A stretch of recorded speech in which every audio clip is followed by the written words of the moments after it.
ladies and gentlemen, please welcome tonight's Master of Ceremonies, Principal Attorney and General Counsel of Pacific Legal Foundation, Mr. John Groen.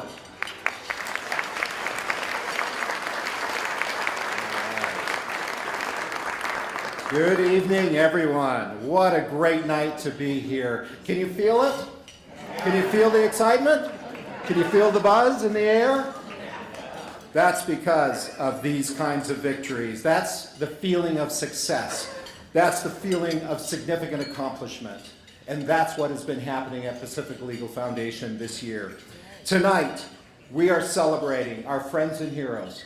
You know, if the year ended right now at Pacific Legal Foundation right now, 2016 is already the most successful year in our 43-year history at PLF, with back-to-back victories.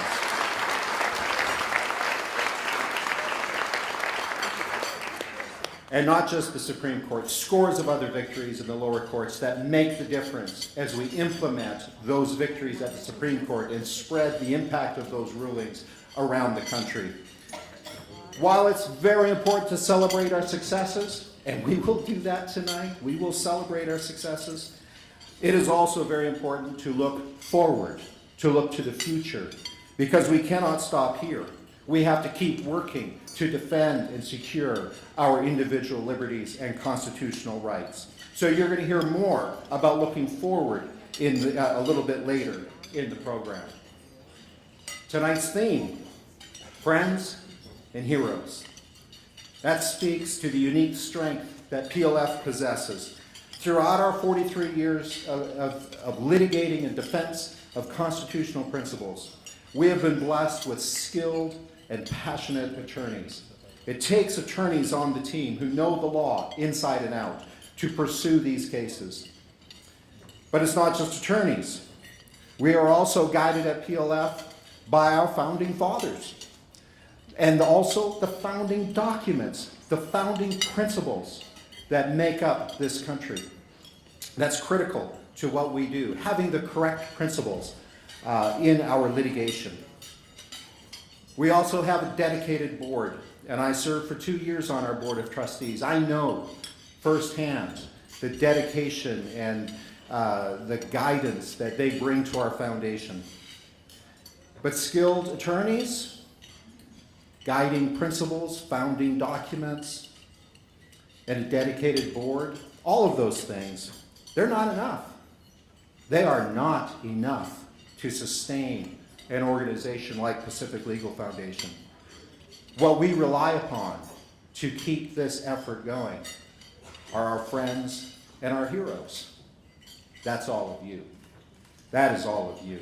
You are the real strength behind our pro-liberty legal program. You are the reason for the excitement and the buzz you feel in the air. It's about our friends and heroes. So tonight, we are here to celebrate you, our friends and heroes, without whom PLF could not exist and could not be doing the things we are doing. So thank you, all of you. Thank you for being here. Thank you for being heroes and friends and supporters of PLF. So I know you're pretty comfortable now, but I'm going to ask you to, before you get too much more comfortable, to now stand and join me in a pledge of allegiance.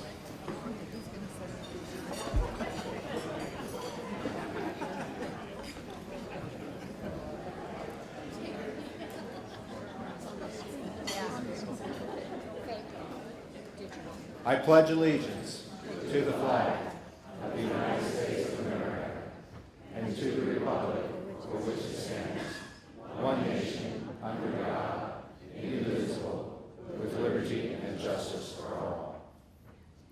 Thank you very much. Please be seated.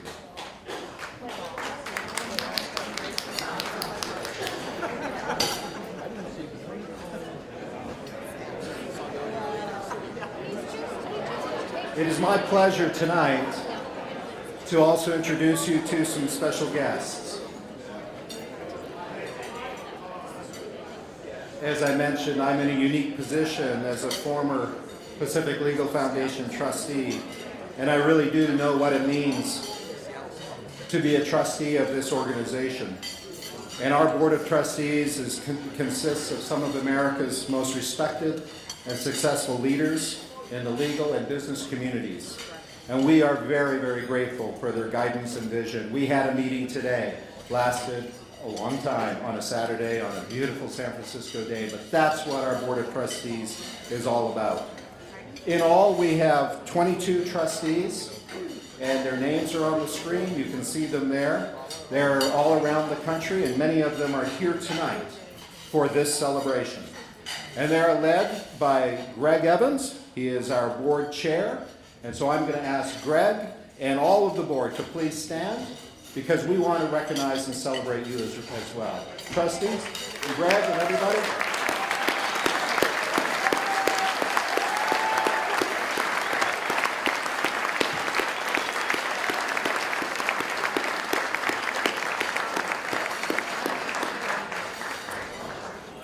We are also very honored to have several members of our National Philanthropy Council. They are here tonight as well. Council members serve on a voluntary basis. They're our ambassadors. They're out there throughout the country helping us raise money and raise our public profile. And it is only through that that we can support our legal program. So will our NPC members who are here in attendance please stand? I'm not sure where you are, but I know we have several. Yes, please stand and be recognized.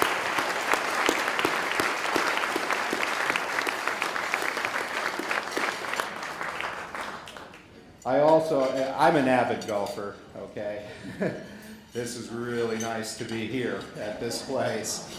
And that is only made possible because of Fred and Marilyn Anderson and Chris and Louise Rasmussen. They are our Olympic Club hosts, and I would like them to stand and be recognized.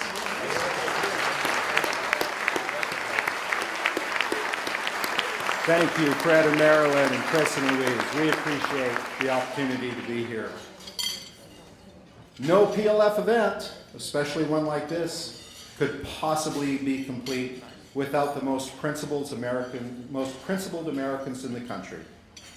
You know who I'm talking about, our PLF clients. Many of them, certainly not all, but many are here tonight.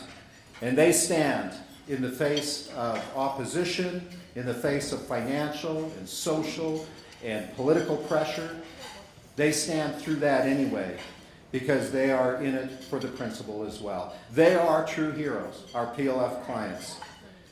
At your tables, you'll see in the center, there's a centerpiece, and those describe many of our clients. And take a few moments and take a look at that. You will meet some other PLF clients who are here tonight. You will meet them later in the program. But take a look at those centerpieces and learn who some of these people are. They are dedicated and they are an inspiration to all of us.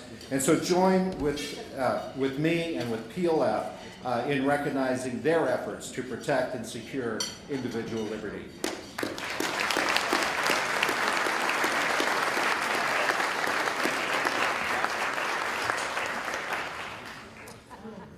And you know, I am also very pleased to welcome members of the PLF staff. And I got to tell you, I came back to PLF after 19 years in private practice. And I just said members of the PLF staff. That's not right. It's the PLF team, because we are a team. Every attorney, every legal assistant, every fundraiser, everybody in communications, the people who work behind the scenes, we are all working together as a team, a dedicated team. And the whole team is necessary to carry out the mission that we are involved in. So at your tables, there are members of staff seated around. Get to know them, find out who they are, and recognize that they are critical to our mission, whether they are attorneys or anything else. It is all part of a team effort. And that's what really impressed me upon coming back to Pacific Legal Foundation, is I realized I was joining a team that was dedicated to a mission that I believe in and that they believe in. So, staff, thank you all, and we recognize all of you.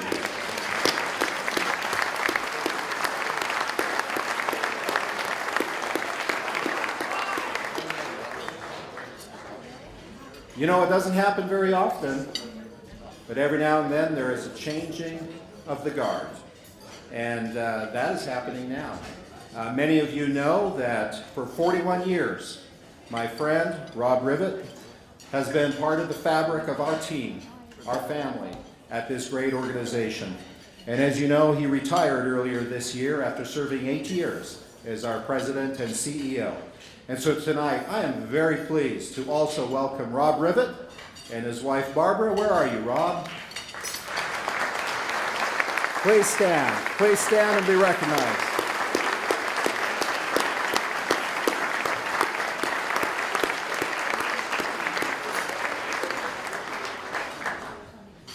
You know, it's been a pleasure working with Rob and getting to know him as a friend all these years, and I am looking forward to the next phase, because I told you there's a change of the guard, and he's been on the job now for a grand total of 9 days.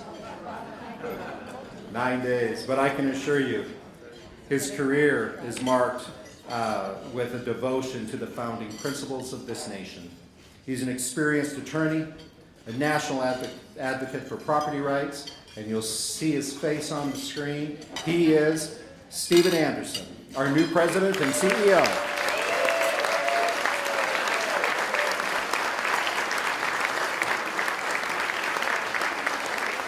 Tonight, we are delighted to welcome Steven and his wife Lindsay to the PLF family. Come on up, Steven. We have a special presentation.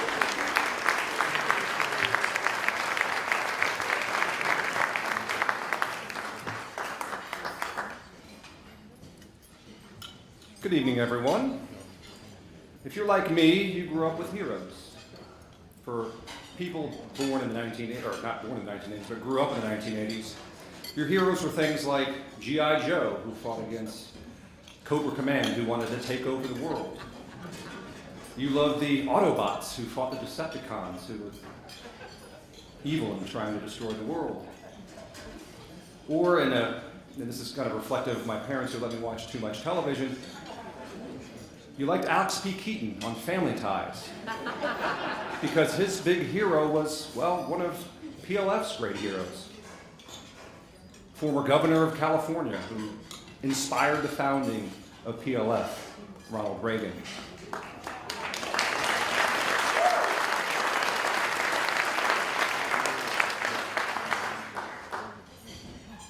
I also had another hero growing up, and he wrote the Declaration of Independence. He wrote the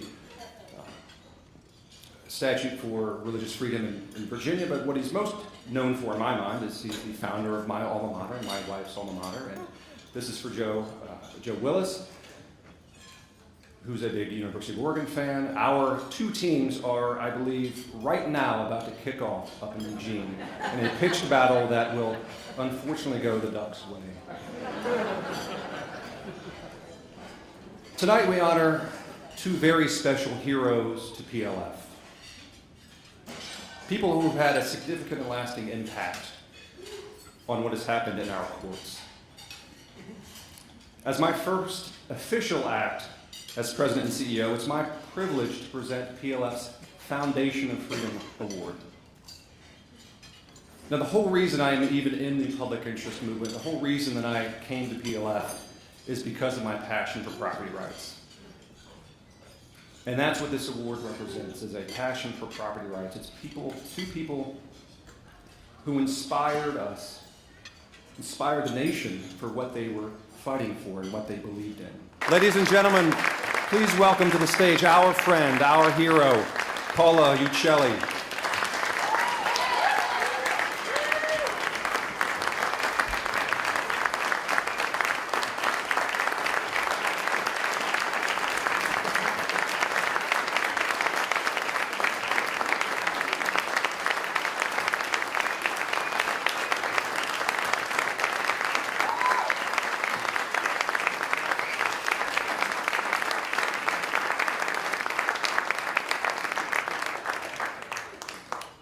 Paula is a fellow advocate for property rights. I'm very proud, it's my absolute privilege to provide you the PLF Foundation Freedom Award awarded to you and to Pete for your steadfast work on behalf of property rights, for your long-time support of the Pacific Legal Foundation, and for your true and lasting friendship. Thank you.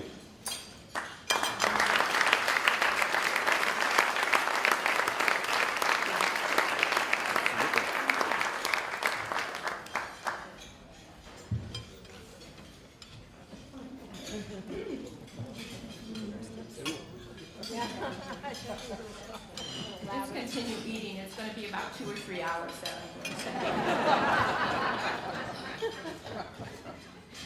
But I do have a few words, and I hope that that you'll bear with me because this needs to be said. First of all, I'm going to put my glasses on. I want to thank the Pacific Legal Foundation tonight for giving us this honor. I know that I do not stand here alone. I know that Pete is standing at my side, and I speak for both of us when I say I'm very humbled and honored for this special award. My heart is filled with gratitude for this recognition from PLF, and it means so much to me that you still remember Pete after his passing of 11 years. I really, really do appreciate it. I want to thank my family members that are here tonight. They've been through a lot with us, and they've supported us through everything. And our son, Richard Uccelli, and his wife, Deborah, my granddaughter, Stephanie Uccelli Vinatieri, and her husband, Dan, my sister, Marilyn Torito, and our nieces and nephews and cousins. Please stand. Please, come on.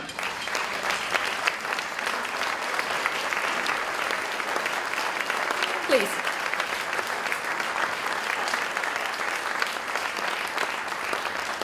You know, as I look out in the audience this evening, I see longtime friends, some of whom have been with us since the very beginning of our Property Rights Challenge. Thank you for being here to support us. You know, when Pete and I decided to share our lives together, we also made a commitment that we would live our lives to the best, highest, and most meaningful way possible on a daily basis. Little did we know that that commitment would include being advocates for property rights.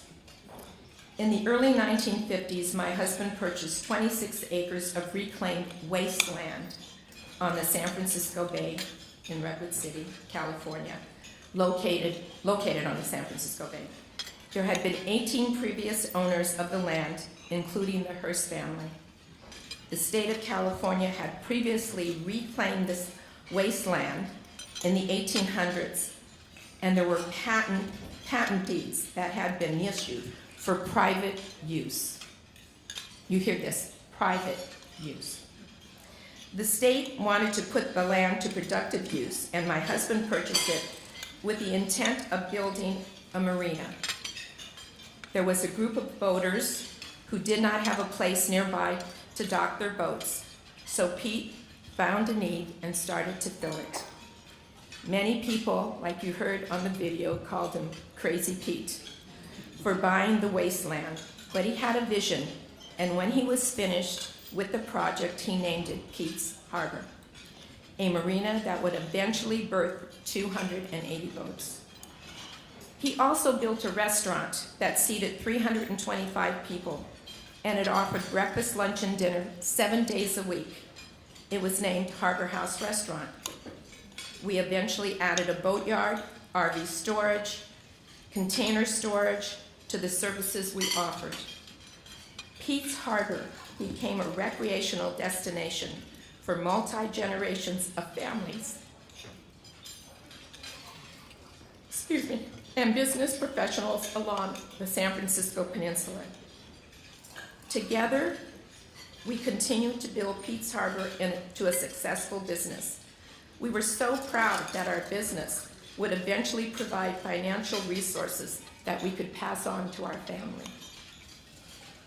Life was really good until one day, the state of California stepped into our lives. The state had decided it wanted to reclaim waterfront property and their strategy was to use intimidation by challenging the legality of our title and ownership. The state wanted our land, and state agents gave us something to consider. They would seize our land, take full ownership of it, and then lease it back to us. They claimed they didn't want to put us out of business. Aren't they nice? They're really good guys.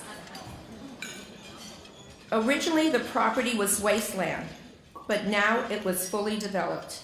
However, there was no additional compensation offered by the state of California for land improvement. Over many years, we had multiple property right disputes.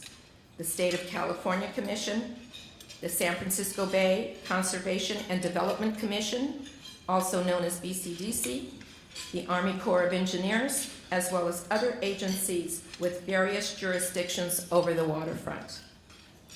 The state continued to literally drown us in paperwork and drain our financial resources in an attempt to further overwhelm us into giving up our property. Through all the worry and stress, my husband came up with a brilliant idea to redirect us. He went to the title company and told the management he was given clear title to his land when he purchased it, and if he lost it, he would sue them. This was quite a motivational speech for the title company executives, since this would establish a very costly precedent for title companies. The title company stepped in with legal counsel to take our case and to coordinate with our private legal counsel. The new team of attorneys led us to the door of the Pacific Legal Foundation.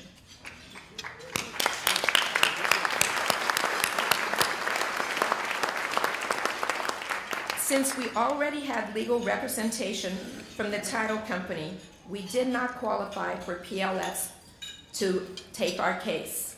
However, PLF provided our attorneys with valuable information, insight, resource contacts to help support our case. We were very grateful for PLF's generosity. Pete was quoted in the San Jose Mercury News as saying, "State agencies practice legalized blackmail." He also told BCDC attorneys that what you are doing is not legal. They responded, "It may not be, but you have to prove it, so take us to court." Well, we did even better. We took it directly to the California State Legislature. We discovered that it was only through legislative action that we could legally clear our title of our land. Now remember, this was many, many years ago. Things have changed a lot since then. What the state of California and other state agencies did not expect was a man who would not be intimidated, who would move heaven and earth to prove legal ownership of his land. This became a David and Goliath story that quickly spread throughout our community and the state. Redwood City community members created a grassroots petition campaign entitled Save Pete's Harbor. Also, there was a Save Pete's Harbor bumper stickers seen on vehicles throughout the state.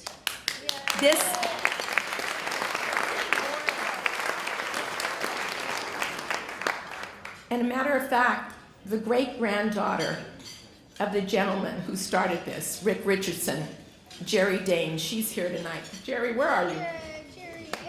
Jerry. And she is still, she's her great-grandfather's product because she still fights for what is right, that's for sure. This campaign resulted in 10,000 signatures that were presented to the California State Assembly to support the bill that created Save Pete's Harbor. It was endorsed by both Democrats and Republicans, and I want to tell you, the man who really helped push this through is here tonight also, Bob Naylor. Bob, where are you?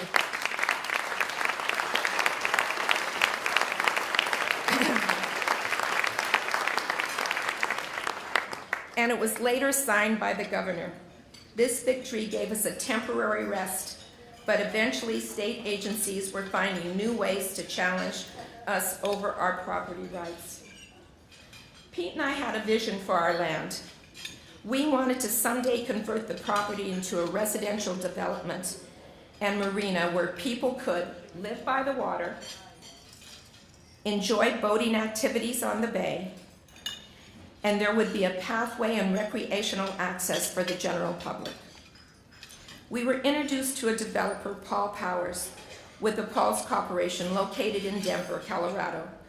Paul shared in the vision we held for the property, and he was supposed to be here this evening, but he had a family emergency and he had to leave. He is quite a remarkable human being. After many years of preparation, and I say many years, of preparation and negotiation, the project was approved in 2000 by all the appropriate local government agencies. However, it was challenged by a ballot referendum spearheaded by multi-environmental groups, and we lost the election by a very small percentage. This meant that we could not proceed with the project. After Pete's passing, the same developer came to me to create a revised plan for Pete's Harbor property. But in 2008, financial crisis, now termed the Great Recession, stopped the project for the second time. Then, in 2011, the same developer revisited the project, and I hoped that the third time would be the charm. However, once again, environmental groups tried to stop the project, and the issue of legal ownership of our property was brought up by these groups. This time, the project protesters launched a social media campaign against me personally. And they also went to all the state agencies who we had previously challenged us and awakened a sleeping giant. I found myself battling yet another series of battles, fighting another series of battles, various state agencies and environmental groups. The radical advocates even claimed that Pete had stolen the land and the people of the state of California had rightful ownership to it. It took multiple hearings before various state agencies and the winning of 17 court actions in order to sell my property to the developer. It was not easy to overcome these aggressive challenges, but I was determined to keep our dream alive.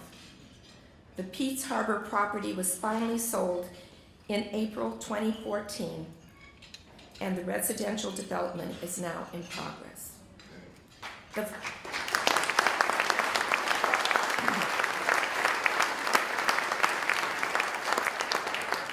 The fight for our property rights was not always continuous, but it did span a period of almost 40 years. We never gave up believing and fighting for what was rightfully ours. My biggest regret is that Pete was not here physically for the final victory lap. Over 43 years, PLF has helped many people with property rights issues. PLF's doors opened when all other doors have closed to those individuals who have exhausted their resources and options in fighting government agencies. I hold the highest respect for PLF's work, and this is why our family has enthusiastically supported the organization for over 36 years. I know what it feels like to have finances and/or options to fight for my property, not to have them. I also know what it feels like to be victorious. PLF has helped many of you here experience the joy of winning. Individuals within my community right now who are currently property rights battles ask me, how did you and Pete get through this? I answer, faith in God, continuous prayers, and a lot of scotch. Barrels of it. The love and support of family, friends, and colleagues, and a never give up attitude. and a belief in miracles, because in some cases you need a miracle to win. Then I refer them to PLF because the organization's success and win rate is nothing short of a miracle. Once again, I want to thank PLF for this honor, and I want to thank all of you for being here tonight to support this incredible organization. I ask that you continue to support PLF on an ongoing basis. I know that I am also speaking for Pete when I say, for this award and for so much more, we are very grateful. May God bless all of you, especially those currently battling property rights. May God bless the Pacific Legal Foundation for their noble work. And may God continue to bless America, and especially the United States Supreme Court, one of the jewels in the crown of our freedom. Thank you.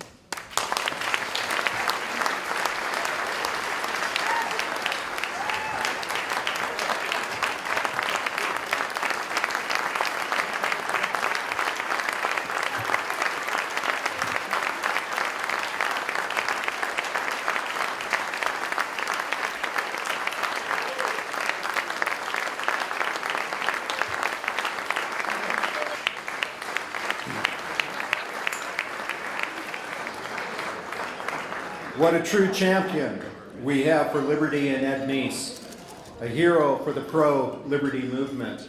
I remember back, I think it was about 1989, I was a young lawyer at Pacific Legal Foundation, and Ed Meese came to our offices and spoke to us. And here we are with, the Attorney General of the United States under Ronald Reagan, and he's speaking to us at PLF. And as a young lawyer, I was so impressed.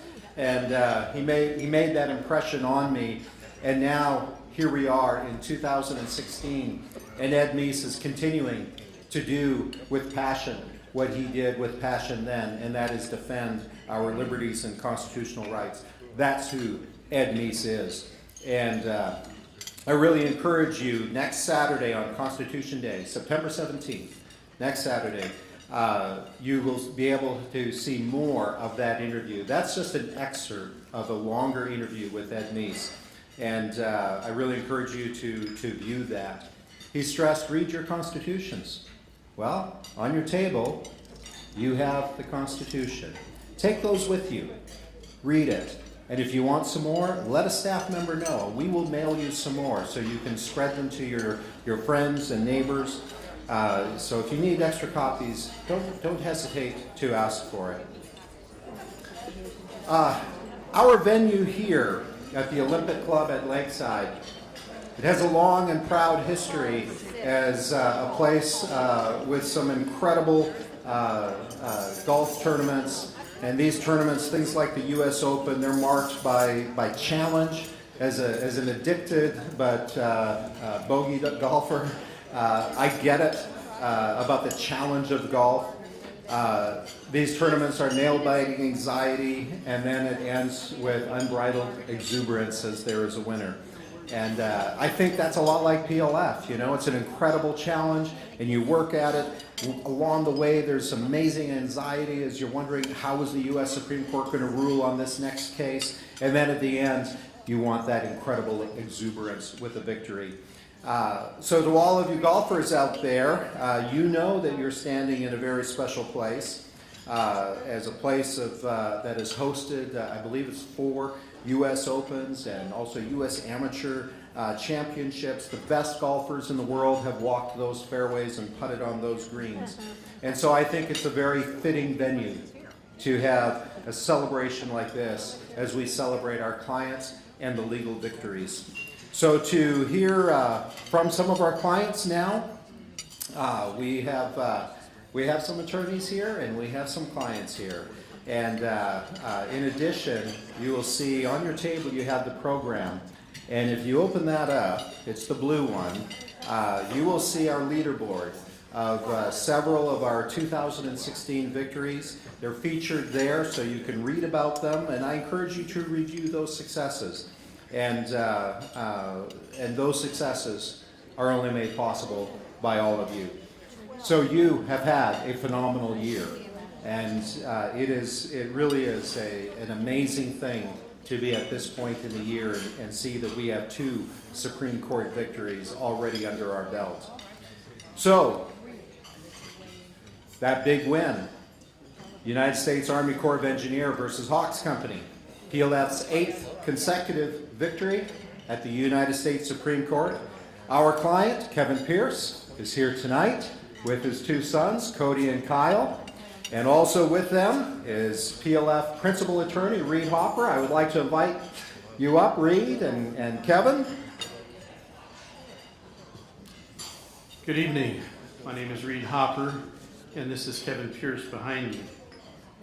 Imagine a federal agency with the power to define its own authority. Imagine a federal agency with the power to wield that authority against private citizens with the full legal apparatus of the United States government and even with physical force. Imagine a federal agency with the power to impose its will without any accountability. This is the very definition of tyranny, and it's not imaginary.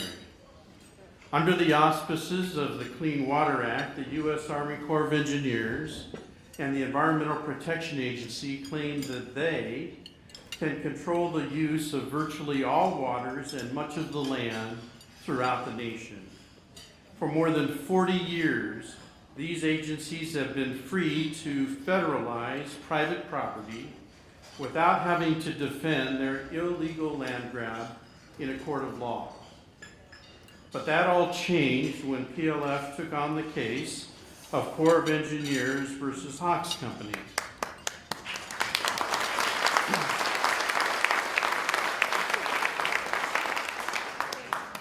Hawks Company is owned and operated by the Pearce family.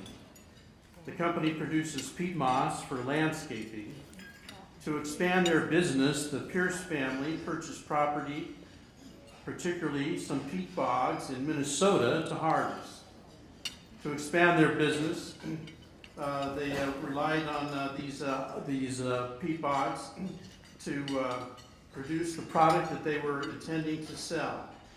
Although the bogs should have been exempt from federal regulation, the Corps of Engineers opposed the project and illegally declared the bogs navigable waters of the United States, subject to complete federal control. This left the Pearces in a no-win situation. They were given 3 choices, all losers.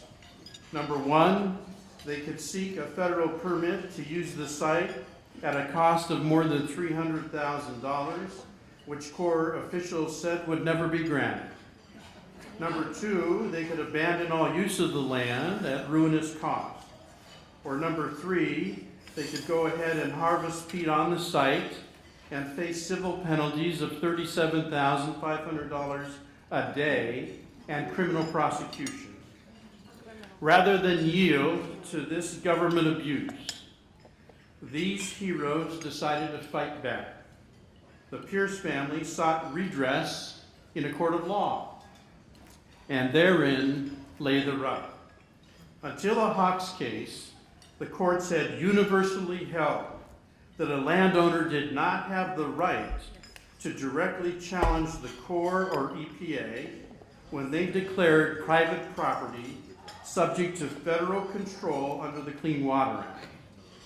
With the help of PLF, the Pearces took their fight all the way to the Supreme Court. Thanks to your financial support, a modicum of good lawyering,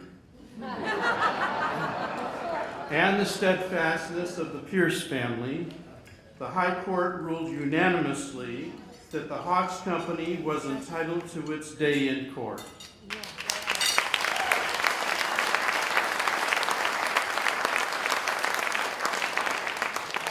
Ladies and gentlemen, when the Supreme Court issues a unanimous decision, it's more than a win. It's a vindication.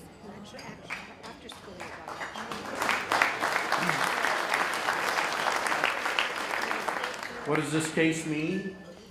For the first time since the inception of the Clean Water Act in 1972, literally millions of landowners nationwide now have the right to challenge agency overreaching under this act in a court of law.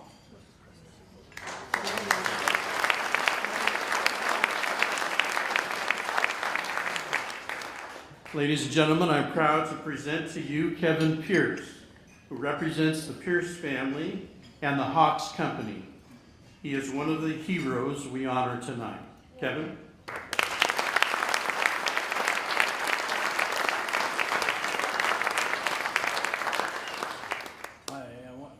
Kevin Pearce, and I want to just thank all of you for all your support and everything you've done here. I'm honored to be here as one of your clients and stuff that you've helped, and it's greatly appreciated by everybody at Hawks Company and the Pearce families. And Reed and PLF have done a heck of a job getting this thing put through. Reed told us early on in our appeals court, he said after we won that one, he said, doesn't matter whether we win or lose, we're going to the Supreme Court anyway. He said, if you lose, we're taking it. If you win, you're taking it. Well, we went. And Reed pulled it off. And I was actually at the courtroom and watched that. That was quite a deal. And I was hoping for a 5-3 when I walked out of there.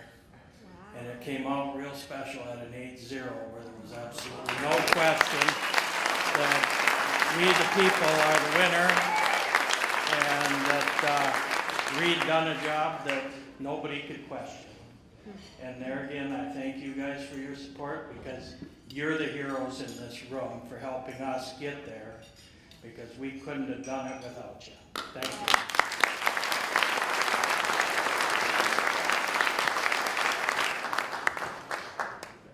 Thank you, Reed and Kevin, for recapping the Hawks' victory.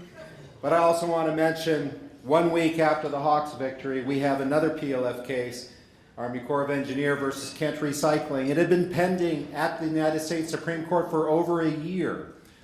Some very strange procedural things occurred. They hung on to that case until after the Hawks' decision came out. 1 week later, guess what? They granted review in Kent Recycling and immediately reversed, and that was Supreme Court victory number 9 in a row.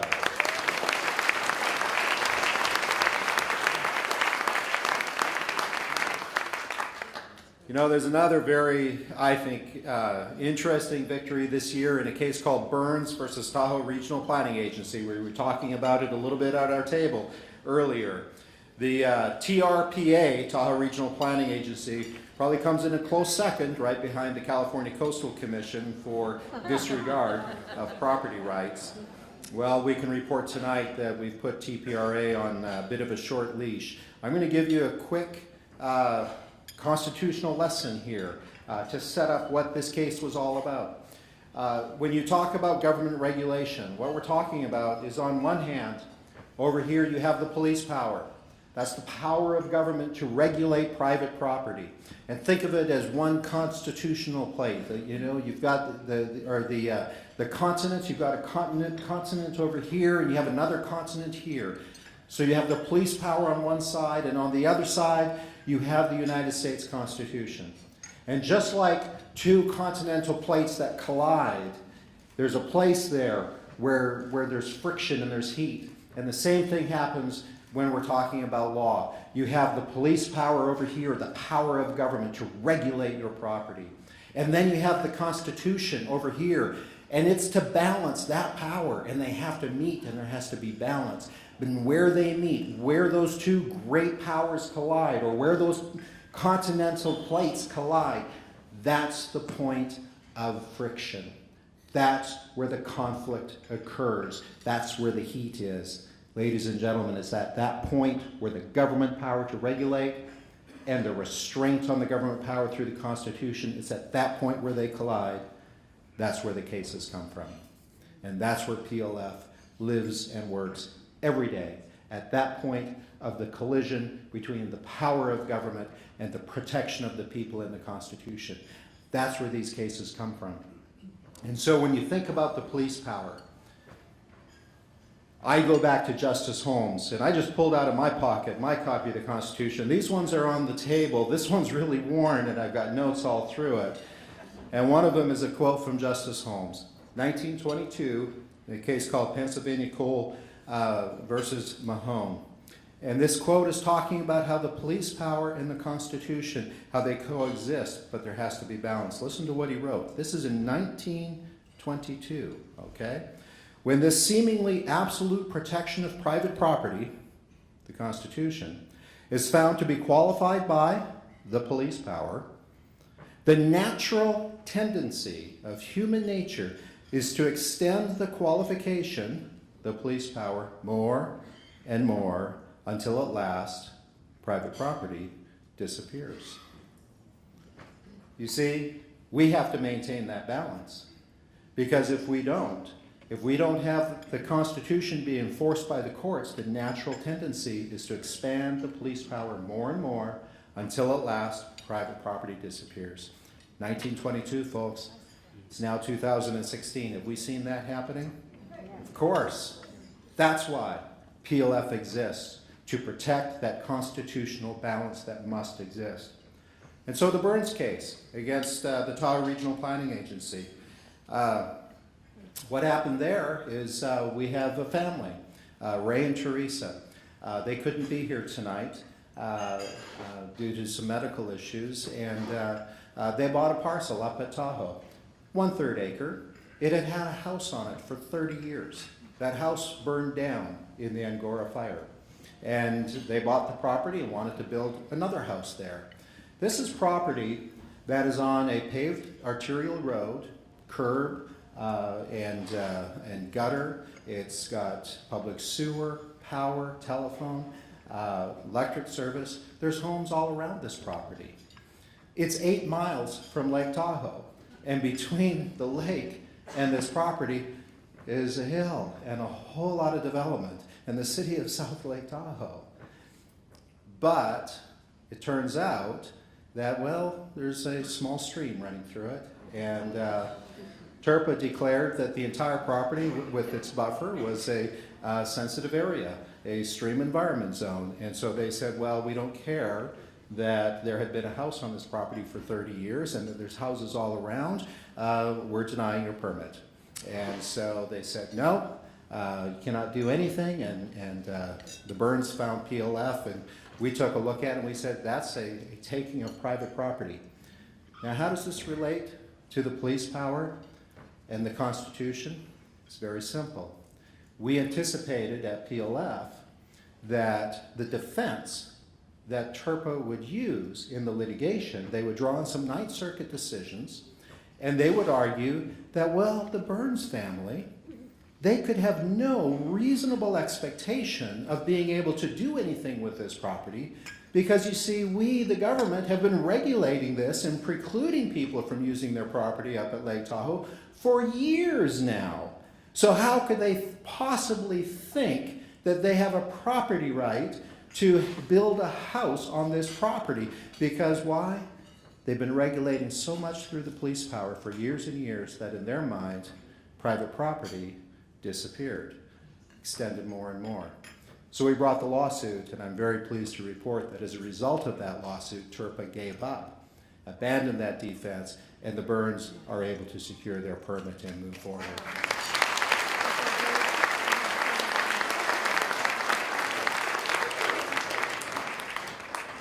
That is how Pacific Legal Foundation operates. We look for those cases that we know are going to present the great issues in striking that balance between the police power and the Constitution. Ray and Teresa could not be here. She sent me an email the other day. She wrote, "My family and I cannot thank enough the staff of Pacific Legal Foundation and its generous donors for coming to our aid when requested and fighting big government when we could not ourselves. Winning and restoring property rights for us, as intended by our Constitution and our right to due process, was an enormous win for property owners everywhere, sending a clear message to government entities that PLF is willing to assist small, average American families with only a small 1/3 acre parcel, but big dreams and even bigger quality of life issues for our aging parents was just unbelievable. My husband and I gained the confidence needed to believe a small family with a small parcel still had a chance to challenge TRPA, even after they told us multiple times to go away and stop bothering them. We gained this confidence after reading about PLF's mission and the work they were providing. Again, thank you so much for your hard work and use of resources on our behalf. Ray and Teresa, thank all of you.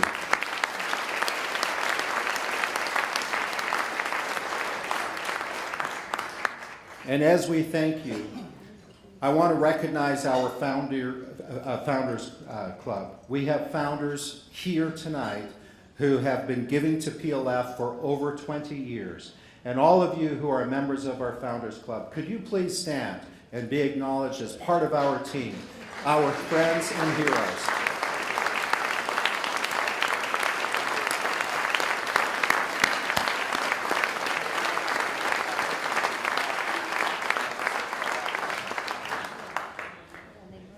So we have these victories, the ones that are in your program on the table, the Hawks decision, Kent Recycling, cases like the Burns. And those are important and impressive victories, but we know we can't rest on our laurels. We can't stop there. That battle continues. We have to maintain the balance between government power and the Constitution. And so we have to continue to look forward as we select additional cases to litigate. We have more than 100 active cases right now, and we're in more than 30 states right now. We have a lot of unfinished business in the nation's courts, and we will continue to move forward in the weeks and the months and the years ahead. But tonight, as we look at our victories, we also want to give you a couple of important updates with just a couple of our high-profile cases. One of those is in the city of Palo Alto, just south of here, where two property owners, Tim and Eva Gisser, their family has owned a mobile home park, the Buena Vista Mobile Home Park, providing low-income housing for 30 years. Well, they want to get out of the business and retire. But in order to close the park, what is City of Palo Alto demanding?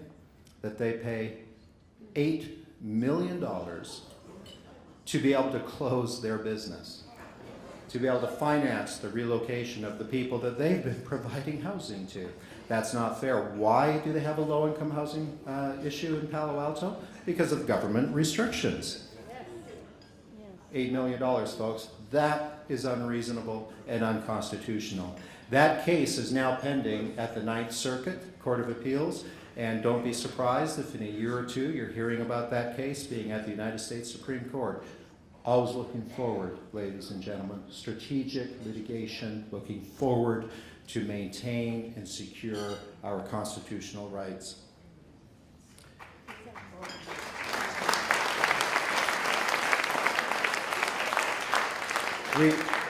We are also very pleased to have other clients who are here tonight who, because of their battles with overreaching government, they have really developed a great appreciation for their liberties. People like John Duarte, a farmer and president of he's the president of Duarte Nursery. Now, the Duartes just did what all farmers do. They plowed their land. But the government didn't like that. The Army Corps of Engineers put a stop to that and did so without providing them notice and an opportunity to be heard, a violation of the Due Process Clause of the Fifth Amendment. That balance requires opportunity to be heard and noticed. But they were denied that, so PLF represented the Duartes. We sued on behalf of the Duarte family. And how did the government respond? They sued back. Retaliation. So, of course, we then included a First Amendment retaliation claim. So that litigation is proceeding. John's case has attracted the attention of farmers across the country. Why? Because there's nothing more normal when you're farming than to plow your land. And that is what they were doing. So, ladies and gentlemen, please acknowledge true patriots and lovers of the Constitution. John, Jim, and Jeff Duarte, could you please stand and be recognized?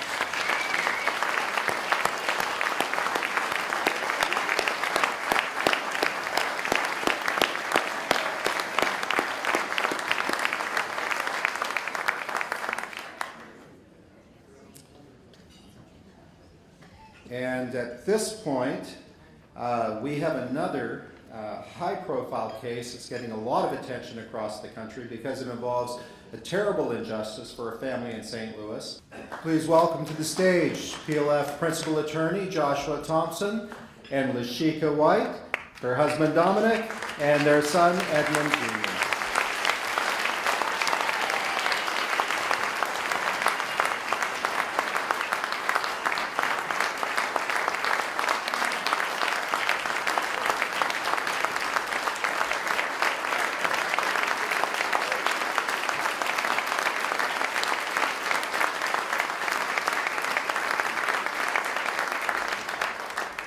Thank you. I've practiced this 1-minute speech about 5 times so I wouldn't break down, but it's not going to work. There are moments in your career at Pacific Legal Foundation where you thank God that you have the opportunity to fight injustice across the country. But there are also moments where you question why you would continue to emotionally place yourself in that injustice on a daily basis. This case is at both for me. Excuse me. When I read about Lashika's case and Edmund's plight, I sent Lashika a letter. She called me and she said she wanted to fight with us. I was ecstatic. My colleague, Wen Kong Fa, who's here tonight, and I knew that this would be the case that could demonstrate to the world the injustice of treating people differently on the basis of their skin color. But then, the district court ruled against us. And they said that Edmund was not being injured by this racially discriminatory policy. I was crushed. How could that be? But it was Lashika who, in my moment of despair,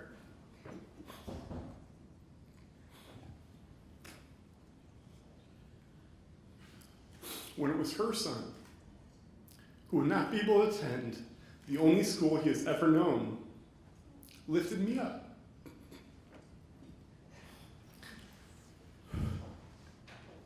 She told me it was okay. She said she knew this would be a long fight, and that she wasn't giving up. And with that, I made it through my 1 minute. And I'd like to give the microphone to my hero, Lashika White.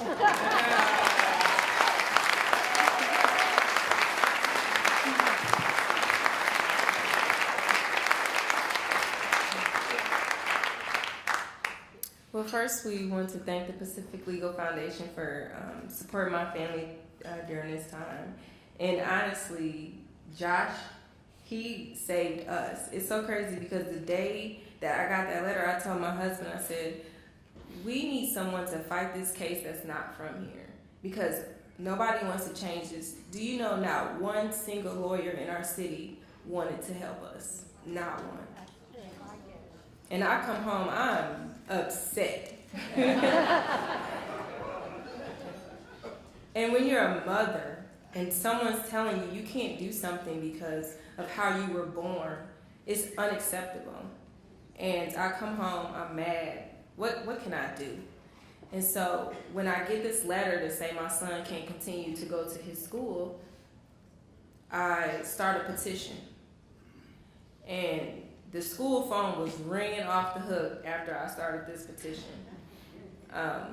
Within 3 days, I had a meeting with the board. Come to find out, it wasn't the school, it was an old policy that was put in place. So that Monday, I had an interview. 2 weeks later, Josh, I get my letter in the mail.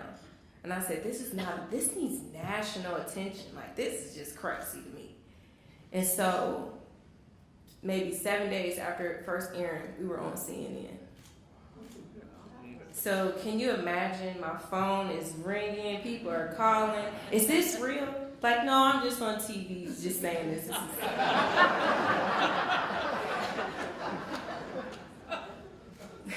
Right? So after I get home and I'm opening my letter, I said, we need someone from out of state to really represent us and help us. And it's the letter from Josh.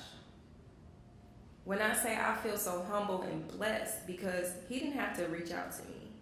Nobody wanted to help us. Do you know how hard that feels? You're just an average family trying to live your life with your children and your back is up against the wall.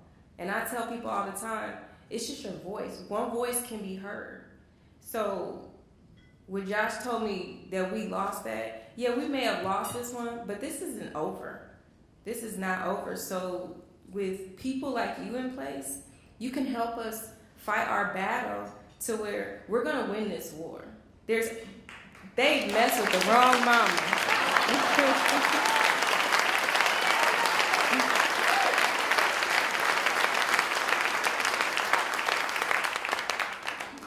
So once again, I just want to thank you guys for helping us, in turn, helping Josh help us.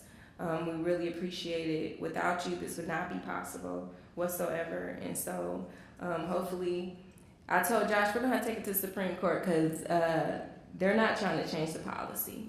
So that's okay, though, and we're going to win this fight. So thank you.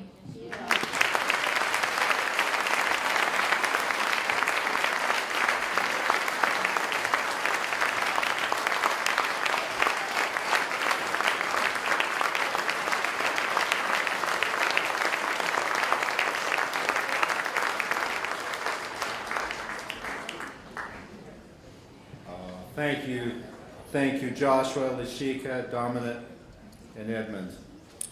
And we are going to keep that fight. You know, it's not if you lose at the trial court, you have to win at the end, and that's where this case is headed.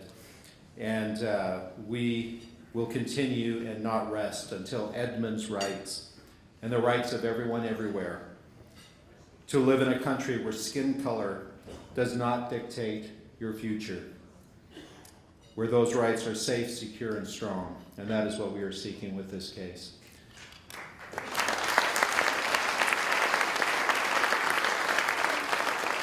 Our final high-profile case is something I know a little bit about. They're my clients. And in a few months, I hope, we will get an oral argument date from the United States Supreme Court. They granted review last January, and briefing is completed. And we are just waiting for that date of oral argument in Murr versus State of Wisconsin and St. Croix County. And this is a major property rights challenge on regulatory takings law. And I'm very pleased to invite to come up to the stage with me now our client representing the Murr family. It's a huge family. I enjoyed Memorial Day weekend at their property in Wisconsin. Donna Murr, come join me here, please.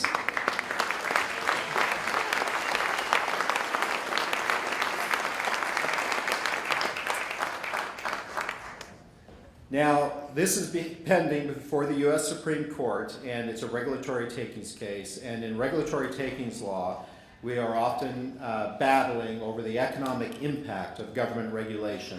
And so when regulation goes too far, and we argue that there's a taking, we're arguing about whether there's a denial of all economically viable use, or whether the economic impact is such that really the government has taken over the property from the private owners.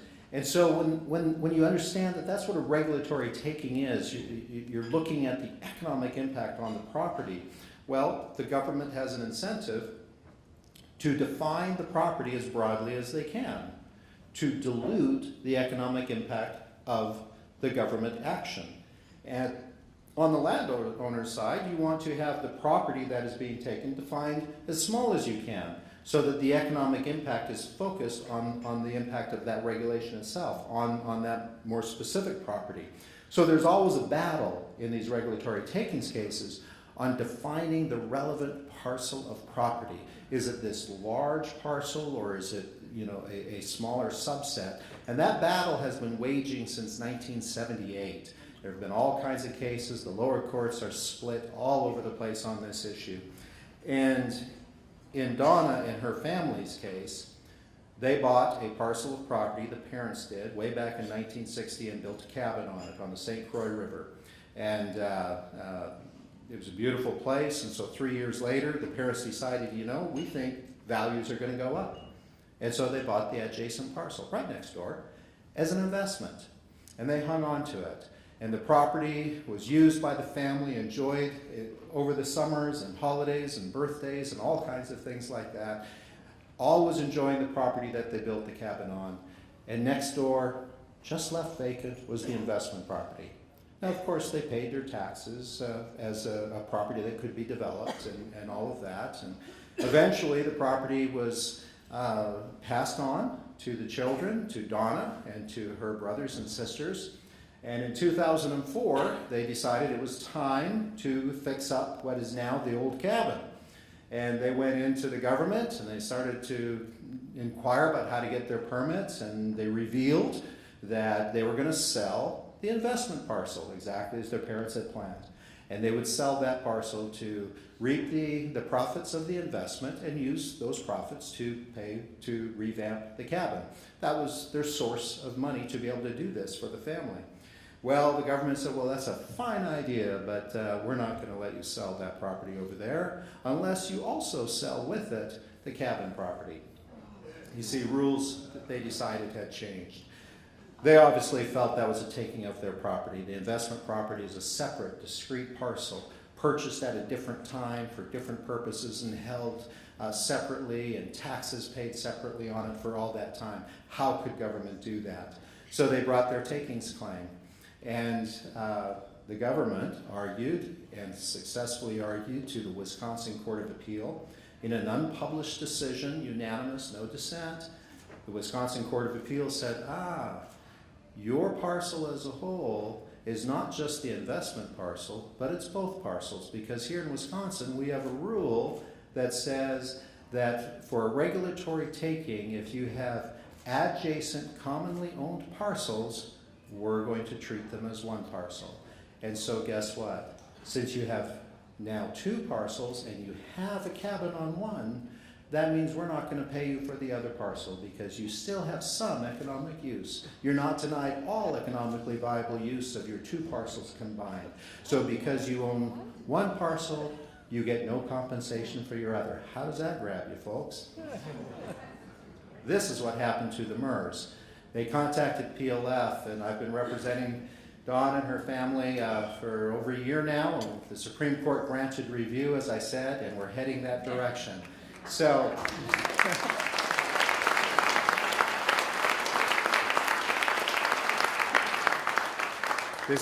the issues in this case have been percolating for several decades now, really since 1978. So we are poised to set some very significant precedent. Donna, I'm just going to turn you loose and talk about what this means to you and your family to be at this point now in the litigation, and what it meant to you when the Supreme Court granted review, and how you came to be involved with PLF. Yeah, well, it means more than I can ever say. I mean, going through the process through the Wisconsin court system was exhausting. I mean, not just financially, but just the whole process. When you've got 6 people in one family, it really helped a lot because we could help each other out.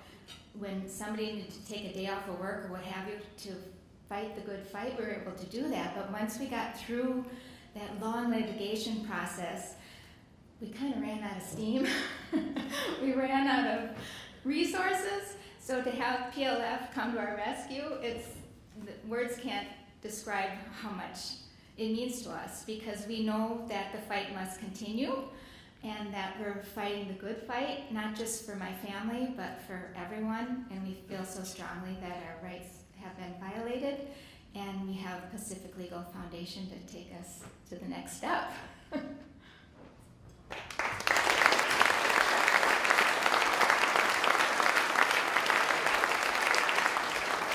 You know, there's so many stories that could be shared, but maybe share the story of how you heard when the Supreme Court granted review of your case and the build-up to that. Well, it's hard to really express it because you kind of dream about it and you think there's no way this is actually going to happen, right? So every day I would check the websites and I would check to see if the case got approved, and so in my mind I was picturing this glorious moment when I found out that our case was selected. Well, no, it wasn't quite that glorious. I was on an airplane with no Wi-Fi, no way to communicate with the outside world. So the plane lands in Chicago, and you immediately turn on your phone, right? And here's this message from John. Murr has been granted. I'll never forget it. It was so outstanding. And by the way, I was the first seat, and my husband was 7 seats behind me because the first seat was empty. I'm going to sit up there, so I'm by myself, and I'm all alone. I stand up, I'm like, Dad, we're going, and I held up my phone. It was just so fantastic. So it was a day I will never forget.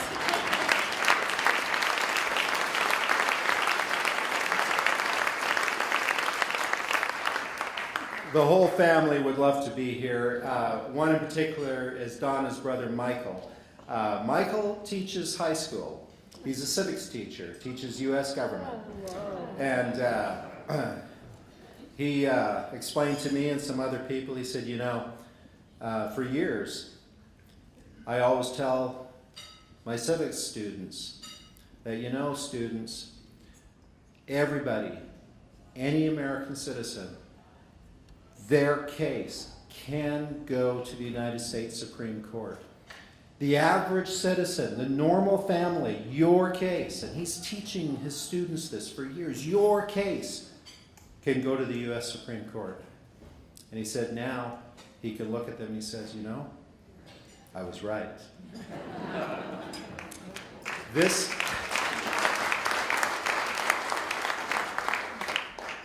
This is how PLF works, representing people across the country to bring change, to protect constitutional rights. Good evening. I prepared a quite lengthy introduction for our next president. It was about 3 hours long, but luckily I left it in the cab and I'm working off this now. Yes, I agree. It's been a long evening, and thank you very much for all your generosity. And what a thrill to listen to all of the stories that PLF is supporting. I need to put one little thing into context before I finish with my introduction, and that is, I don't know if you realize this, but the statistics of getting to the Supreme Court, 1 in 10,000 cases is what the number is to get up to the Supreme Court. Now, there are many law firms, very prestigious, very, very effective. Would love to have the record that PLF has. They never get to the Supreme Court. So I want to take a moment to thank all of you for all of the support for making PLF the most effective voice for property rights and liberty in our country today. Thank you.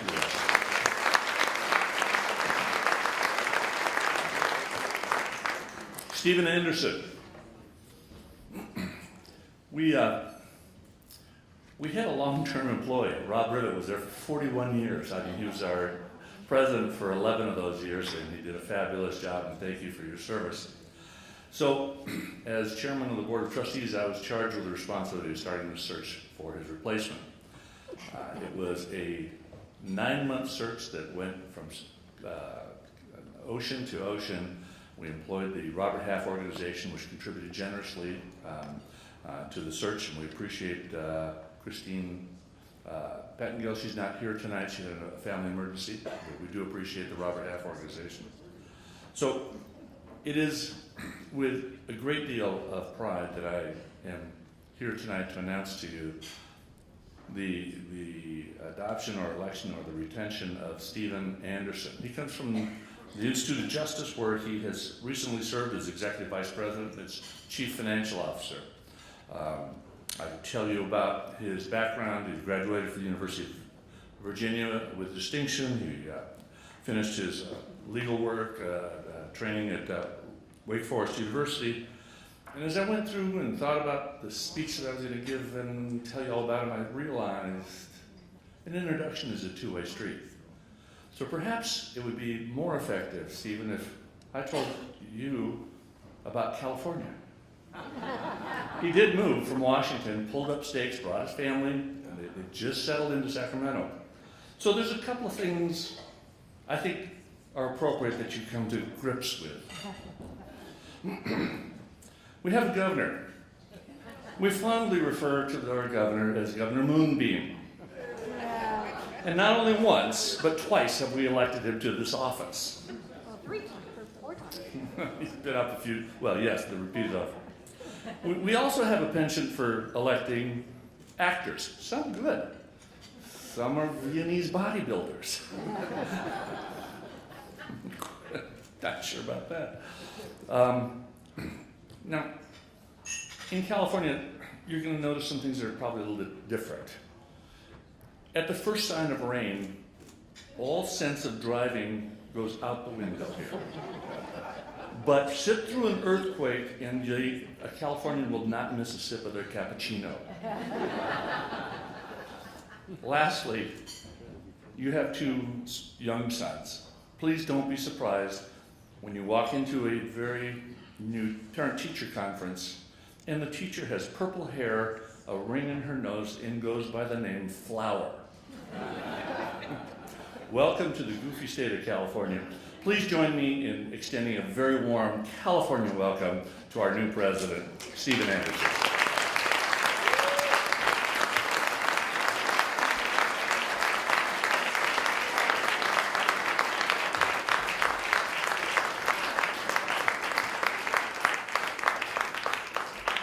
I can assure you Greg did not say that in my interview. Might have affected the negotiations.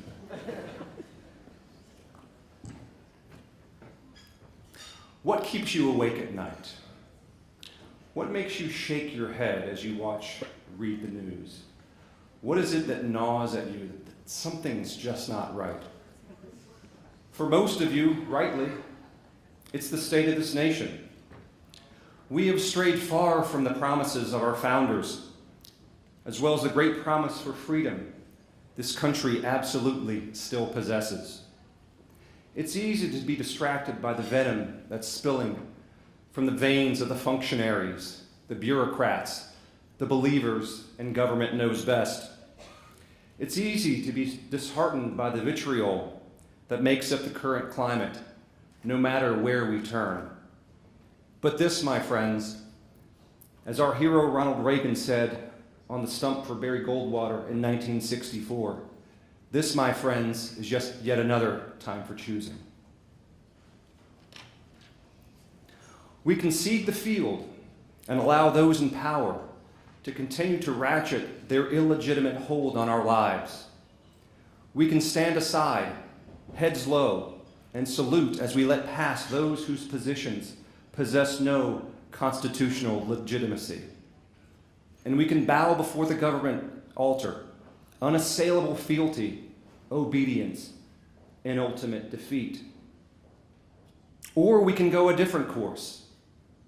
We can engage our adversaries and fight back to restore true constitutional limits on government power. We can stand tall, heads high, and push back against those officials who believe they can better run our lives. And we can bypass and ignore the government's altar for one of our own making and one of our own founding, exalting those ideals that spurred a revolution and sprouted a country dedicated, like everyone in this room, to freedom, prosperity, free markets, and individual liberty. From the stories you've heard this evening, you know pretty clearly which path we at the Pacific Legal Foundation are choosing. Now I'm going to tell you how to get there, and I'll tell you why I'm not tormented, but instead I sleep so soundly. PLF is the only organization of its kind with the right combination of talent and resources to ensure the United States finally lives up to its legacy. Much of that is thanks to the people seated here, as well as those who preceded us at PLF. But Leviathan is a behemoth, a beast that will not be broken by us just sticking with the status quo. Indeed, the epic battle that we confront requires an approach that's unseen and unheard before. While we'll of course be informed by and honor our past victories, what we're going to do at PLF will not remain the same. There's no better time than right now for PLF. We are the defenders of the rights fundamental to a free and functioning society. An organization faced with such a tall task cannot rely on what it's done before to achieve what some, but not we, believe to be unachievable. That is a nation where individuals going about their business responsibly in peace, where government is constrained within constitutionally defined limits, and where freedom is unchained and allowed to flourish and prosper. You need an organization with talent, with tenacity, and with resources. PLF is that organization, and we are the people to do it. But to do it, we'll need a plan, a strategic blueprint to apply what exists to absolute maximum effect.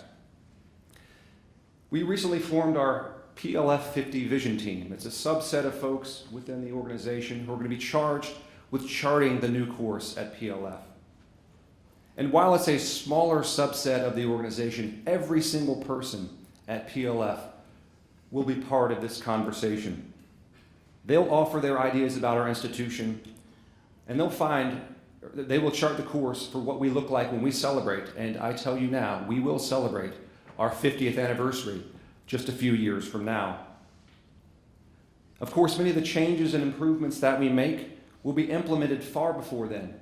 But by our 50th anniversary, we'll have the perspective and benefit of time to make sure what we're doing is the right thing. And if it's not the right thing, that we have charted a different course. Our first meeting is later this month, but there are a few overarching themes that will color our thinking and inform our final plan. These will be sharpened to focus over the coming months, but they reflect the fundamental components of our defining ethos, the little things that have a profound impact, not just on PLF as an organization, but on this nation itself. These are the ABCs of PLF, the building blocks. These are the foundation of our foundation. These are the inherent characteristics that make for a dynamic public interest law firm. They'll take PLF to even greater heights and even greater levels of national prominence. Of course, we'll always be aware of PLF's victories, 9 Supreme Court wins and counting. But no human endeavor affects real and lasting change by standing still and refusing to shake things up. And shake things up we will. We will be assertive and aggressive, both in our litigation and every other facet of the foundation. We will get out of the comfort of our offices and into the field to make things happen. We will take action in the fight to those who deserve it, the busybodies in Washington, in San Francisco, in Sacramento and beyond, whose only purpose is the preservation of their power at the expense of our own. We will engage these adversaries on our terms, and we will engage them everywhere. To do otherwise, to leave the field of battle, is tantamount to retreat, and typically, nearly universally, always leads to defeat.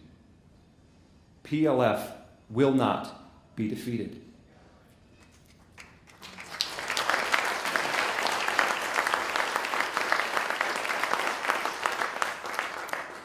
We will be bold and we will be brave in our thinking and our actions. We will take calculated and strategic risks for high upside rewards. And in order to truly grow this organization, we're going to take them often. Of course, we'll have to understand the consequences and we'll learn from our mistakes.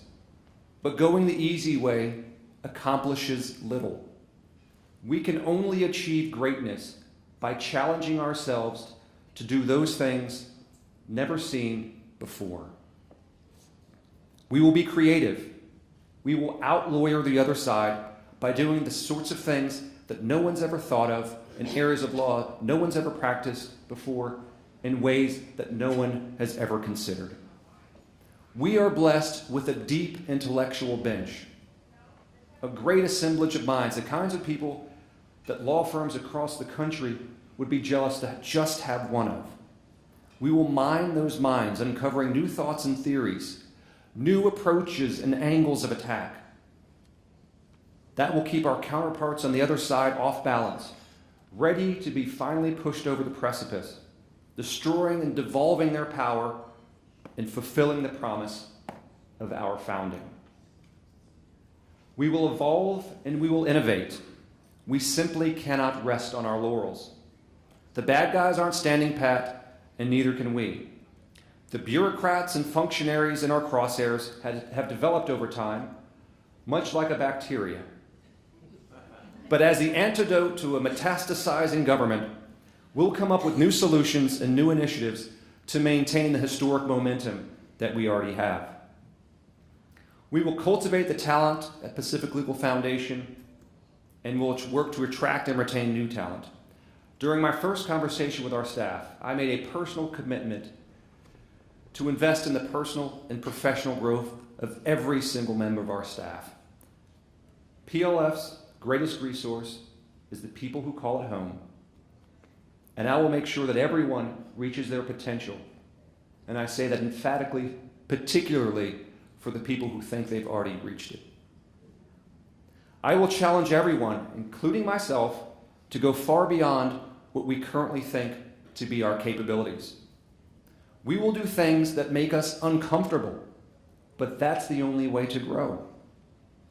During PLF's 43 years litigating to liberate the little guy from the shackles of a confounding, conceited government, many other public interest firms that share our intellectual and philosophical space have sprouted up. We're not the only game in town, but what we will do is make sure that PLF is the first place anyone considering a career in freedom comes to visit and comes to work. We will work with sophistication that is tempered by simplicity.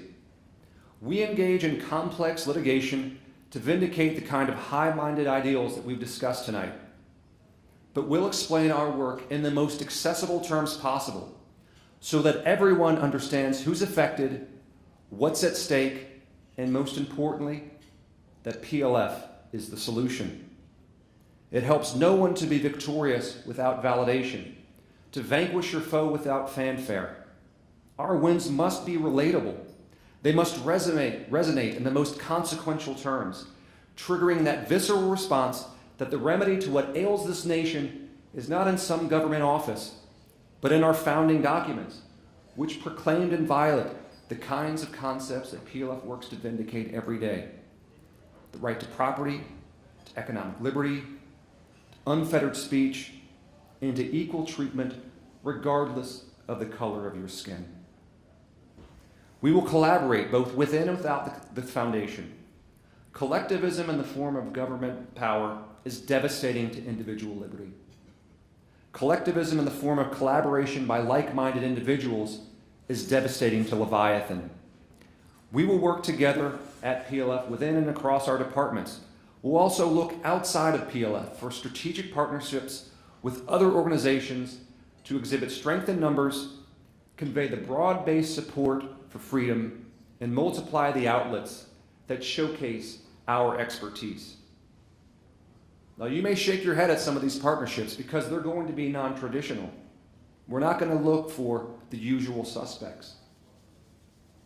Instead, we'll collaborate with anyone where our interests align. But I make this promise to you tonight. Our principles will absolutely never waver. Our philosophy will remain firm. But our success in restoring the rights reflected in our revolution can only be achieved if those folks that don't necessarily agree with us work alongside with us. We will be determined and unfazed by setbacks. We work hard, but we know you can't win them all. And while we'll ultimately win most of our cases, when faced with short-term defeat, we will remain resolute that our principles, the principles that we all share, will prevail. Just as there are many ways to win inside their courtroom, there are just as many ways to win outside of it. We will ensure that every case, no matter the outcome, serves to spotlight the rapaciousness of unbridled and unchecked government power. And we will do everything we do with a sense of optimism.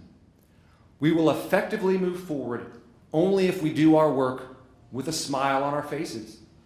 Nothing is more disconcerting to an adversary than being locked in combat with someone unaffected by or actually reveling in that moment. There's too much hand-wringing already for people that share our worldview. Ours will not be a bunker mentality. We are going over the top. It's simple and easy to be cynical and frustrated by disengaged judges, by legal doctrines that tip the scales of justice in favor of the government, and by defeats after years and years of hard work. But we won't succumb to those feelings, and will instead move forward cheerfully and thankfully, because there aren't many people that get to do what we do, actually shape the future. Our optimism, however, will not develop into naivete. We know the stakes. Much of what we're doing is fighting the ghosts that have lingered long past their welcome. We fight the ghosts of the progressive era, where the intellectual elite believed if you brought enough so-called experts into a room, they could come up with the right solution, even if it was antithetical to the informed and aggregate decisions of millions of everyday Americans. It is backwards and it is condescending. We fight the ghosts of the New Deal, of Marxism, of communism, where it's long been proclaimed as a feature and not a bug that government control of the economy will provide a chicken in every pot, or that those with the means should be forced to get those with needs. We fight the ghost of the new frontier and the Great Society, where the top men set in motion policies that, while likely unintended, had highly foreseeable consequences. We fight the ghosts of you didn't build that, the 99%, share our wealth, populism. But none of this was a surprise. I think when John was talking earlier about Justice Holmes's quote in the 1922 Penn Central case, that Justice Holmes was taking his cue from Thomas Jefferson, who said in a letter to fellow Virginia statesmen that the natural progress of things is for liberty to yield and for government to gain ground. It is our job at PLF. No, what it is our duty to pay the price of liberty with our eternal vigilance. In choosing the path we've chosen, we recognize there's no silver bullet, no one victory that will fell Leviathan. Though I tell you, if one exists, we're going to be sure to find it. We also understand that we together, because we will be assertive, because we will be aggressive, because we will be bold, because we will be brave, because we will be determined, because we will be optimistic, we together have the power to ensure that liberty is restored and that men remain free. One of my favorite quotes is from the pamphleteer Thomas Paine, who once said, "The harder the conflict, the more glorious the triumph." Well, I'm here to tell you right now that glory is coming, because we are the slayers of tyranny. We are the special forces for freedom. We are warriors for liberty. We are the defenders of the Constitution and natural rights bestowed on all mankind. We, friends and heroes, are the right organization at the right time with the right resources, the talent, tenacity, and vision to finally and forever contain government within its constitutionally defined limits. We are, friends and heroes, above all. PLF, thank you, good night, and sweet dreams.